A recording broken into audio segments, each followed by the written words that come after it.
बनू पुलिस चौकी पर दहशतगर्दों का हमला और 15 जनाजे, लेकिन सवाल सिर्फ एक, आखिर दहशतगर्द हर बार कामयाब कैसे हो जाते हैं? बारूद से भरी गाड़ियां, कई धमाके, दर्जनों मुसल्लह हमलावर और कई घंटों तक घेराव।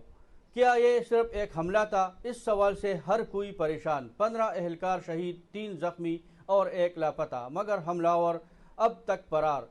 आइए बनू हमले के चंद हकाइक से पर्दा उठाते हैं। जी नाजरीन, बनू एक बार फिर दहशतगर्दी के निशाने पर। जराये के मुताबिक पतेहेल पुलिस चौकी पर शिदत पसंदों ने बारूद से बड़ी गाड़ी टकरा दी। धमाका इतना शदीद था कि चौकी का बड़ा हिस्सा मलबे में तब्दील हुआ। इस दौरान गंगर पुलिस चौकी पर भी हमला किया गया। चंद लम्हों बाद हर तरफ फायरिंग, धमाके और चीख व पुकार थी। जराये कहते हैं कि दर्जनों मुसल्लह हमलावरों ने चौकी का मुकम्मल घेराव कर रखा था, जबकि 3 मुख्तलिफ मुकामात पर रास्तों में गाद लगाई गई थी। इसी वजह से पुलिस और फोर्सेस बर वक्त मदद के लिए ना पहुंच सकी। नतीजा 15 एहलकार शहीद, 3 जख्मी, 1 लापता।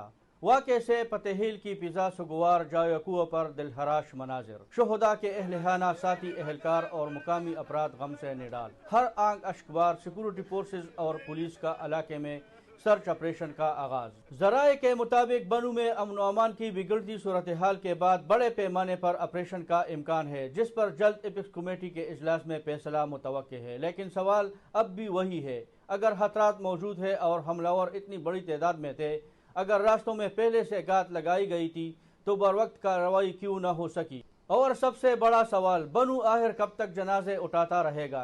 क्या ये सिर्फ एक हमला था? सवाल कई, लेकिन जवाब सिर्फ एक, जिसका हर कोई मुंतजर है। पुलिस ने बनू वाक़े पे अपना मौक़िफ़ देते हुए कहा कि गुज़िश्ता 6 माह के दौरान 150 से ज्यादा हमले नाकाम बना दिए गए हैं, जबकि 50 से ज्यादा दहशतगर्दों को ठिकाने लगा दिया गया है, जिसमें 6 अहम कमांडर भी शामिल है, जिसका ताल्लुक बैरूनी मुल्क खवारिजों से बताया जा रहा है। जबकि 100 से ज्यादा दहशतगर्द गिरफ्तार है, जिनसे तफ्तीश जारी है। उनके तफ्तीश के नतीजे में कई अहम ठिकानों का सुराग भी लगा लिया गया है, जबकि कई नेटवर्क भी इस तफ्तीश के नतीजे में तोड़े हैं।